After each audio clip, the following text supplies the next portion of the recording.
my dear students, I'm delighted to be with you via this long distance learning once again.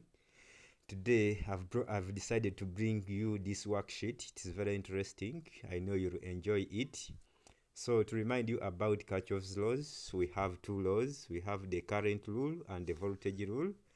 The current rule states that the algebraic sum of current entering a junction or a node should be equal to the algebraic sum of current exiting that particular node.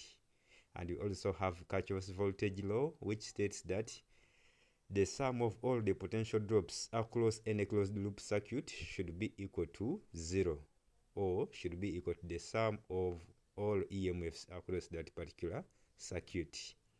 So then from there, if you remember very well, we also looked at the sign conventions for current and for voltage, and we said that when you draw a loop and the direction of the loop is the same as the direction of current at that particular point for a resistor, then we say that that current is positive, and the vice versa becomes negative.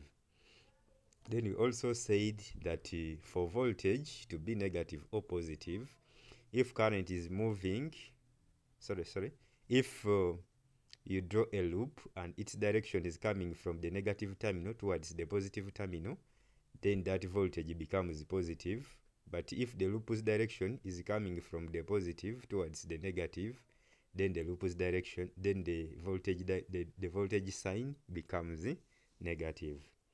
Here is a simple example for you to apply Kirchhoff's rules such that you are able to solve it.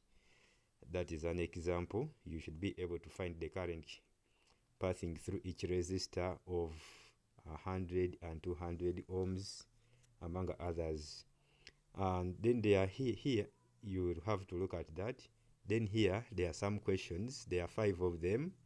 There is question 1, question 2, question 3. Actually there are 6, sorry.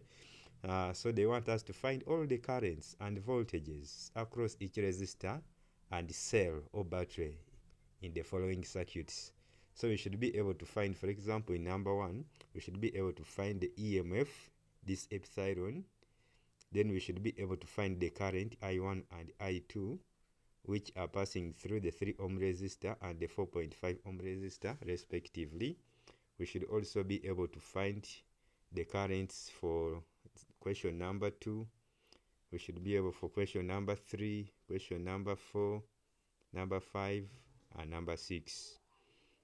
So for me, my task will be, I have to do a few of these questions for you. For example, I do for you number 1, as you'll be following via the video.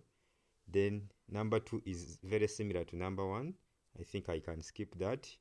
Then I will do for you number 3. However, it also looks similar, but I can do it.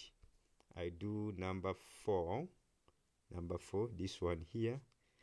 And I know you'll have to do the rest.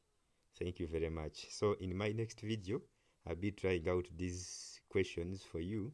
Then you'll have to do the rest, because I have belief that you are very good students who can follow up and work out other questions accordingly. All right.